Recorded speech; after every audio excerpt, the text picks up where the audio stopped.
Let's go. All right, so Verona. Hi. This is Precious Cargo.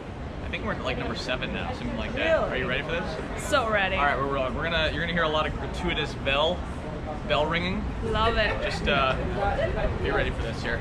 I've been waiting for this for 2 weeks. 2 weeks. Well, as you know, Finally. Precious Cargo Whoa. is a vehicle for Too much meaningful- attention. A vehicle for meaningful conversations about purpose, about meaning, about what kind of motivates you and who you are and where you came from. And so that's really kind of my goal today, of having us together. And I'm just curious, what convinced you to sign up and join me on this wild ride? Wow. So first off, I thought you were an interesting person, and I just want to root for you, whatever initiative you're taking. That's awesome. Yeah, and second off, I just want to try new things. Yeah. And I've been always enjoying those more like individual level, small group setting conversation. Yeah. Where I get to talk about more in-depth topics with people. So here we go. That's awesome. Well, I think this is going to be a wonderful conversation. So, to kind of kick us off, Verona, would you mind sharing a little bit about like where you grew up? Yeah. Maybe who you grew up with and something that you really loved about where you grew up or who you grew up with. Sure. So I grew up in a small city outside Shanghai called Jiaxing. I call it small, but we actually have 3 million population, so it's not really tiny to U.S. standards. What I love most about my hometown and where I grew up was really like the intimacy in the community. It's really like you kind of know each other through at most like third degree, which is really nice. And I grew up in I was the only child, but I felt like I grew up in a large family because the culture there is more communal, more collective. Like every year when we're celebrating Lunar New Year, there's always like 40 of us gathering together, having big feasts, all that. So I felt like I wasn't like I was in a very large community and always got a lot of care and attention from my family and extended family. So that is very warm, and I felt like that is also like one of the biggest culture shock when I came to the U.S. 8 years ago. Like here, it's all about individual. It's very like everyone is very independent and individualist. Yeah, and Shanghai is that kind of the financial capital of China? Is that, would you say, is the primary industry, or? Yeah, it's pretty much like New York for China. Yeah. When did you first come to the United States? When I was 18 years old for college. Gotcha. And what was that like? It was quite a transition. I do know that I went to Notre Dame. Okay. It's definitely not best known for its diversity. It's every time like I told people that I went to Notre Dame, it was like, oh, interesting, because you don't look Catholic or white. Or from Indiana. Or from Indiana, exactly.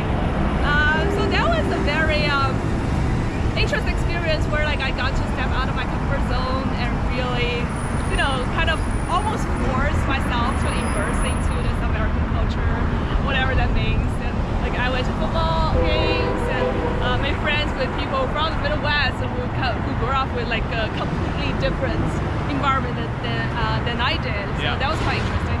Wow, that's amazing. So I guess maybe like a follow-on question is, when you think about the things that have maybe changed for you since you went to Notre Dame or since coming to the United States, now even being here at Wharton, how have your goals changed?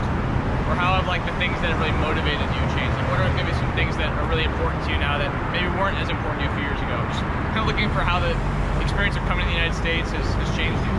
Yeah. So growing up, as I said earlier, like the culture is people are very content with where they are, and my parents, because I am a girl, there is this stereotype that my parents and my extended family have about a girl, that like you just helped me to live a very comfortable life without putting too much pressure on myself. Yeah. But interestingly, And you feel like that is that partly rooted in that you're their daughter, and you think it'd be different if you were a son? I think so. Yeah. And I think that's kind of a little unfortunate, but I it is kind of changing. Also, back in my home country. Anyways, yeah, it does have to do with gender. Yeah. But interestingly, growing up, I always want to be the best, like everyone here at Wharton. Like, you just Shocked. wanna. I'm shocked you want to be a high Oh, achiever. surprising, right? I just want to be like really good at whatever I do, and I want to score top one in my class, all that. Yeah. And even like the decision of coming to the U.S., like going to a pretty good school. You mind tapping that button, by the way? So even like the decision of coming to the U.S. and going to a school that's like I've never visited before. Yeah. Was really my decision, and I feel like it was like I want to define my own life, and I wanted to go on this adventure when I'm young, and when I do have the opportunity to do so. So I mean, my parents just like kind of let me do it, which I really appreciate. It was kind of against like their ideology, their mindset, but they kind of just like always support me, whatever I choose to do. Yeah. So that is kind of that was like kind of a mindset growing up, but then like as I got more as I live in the States longer and in New York in a very American culture, I felt like not the mindset changed even more, that in a sense that I not only do I want to achieve personal accomplishment, but also I want to have a more like a bigger heart for the community and like for everyone around me. And I think the concept of making a difference and making an impact on the world surrounding me, it's a quite American concept. Yeah. You don't feel like that was just present growing up? It was more about you just like live your life and live a comfortable life and do your part. Yeah.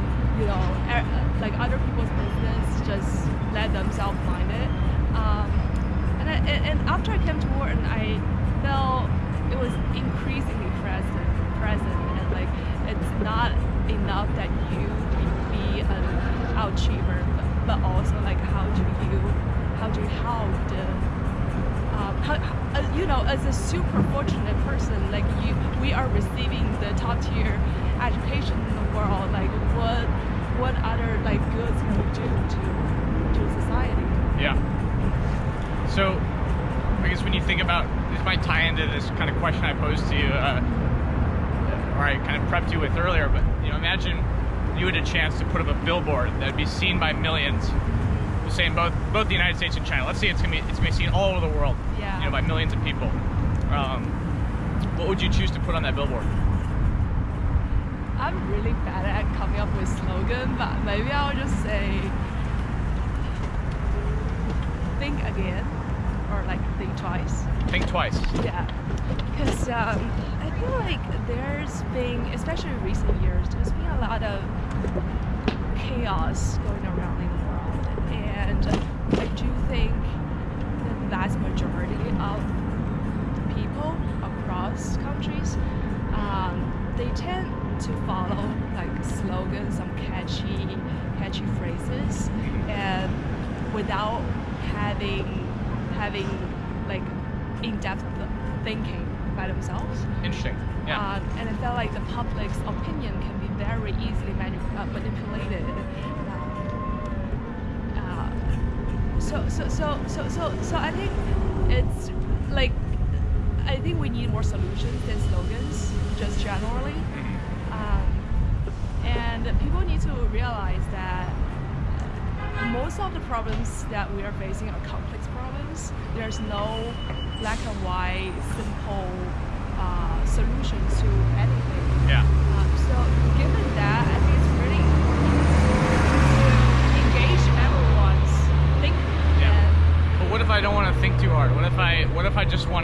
single easy answer to all my problems. I think that's quite dangerous. I think you're right. Okay, you've convinced me. I'll deal with this complexity. I was really hoping for an easy way out, but You know, like for a while, I always have and I still appreciate that models being like simplicity is the ultimate sophistication. ooh, I think that is still one of the models for my life. But on the other hand, we do have to embrace this complexity of most things that we encounter in life. yeah. No, you're absolutely right, and that is an interesting thing. It's like often simplicity is deceptively complex, right? You know, and so there's kind of an elegance, you know, to a yeah, there is a sophistication. there's an elegance to a simple solution. Yeah. And then you really dive in, you see like often how profound these things are. No, that's really interesting. So I guess maybe what's something you wish people would think twice about more? Is there a specific topic you have in mind, or a thing that you've been wrestling with that you feel like has a lot of complexity, but maybe people are afraid of that complexity, or don't really want to deal with it? You know, maybe out of fear or out of nervousness or whatever it might be. Political correctness. Ooh, tell me more.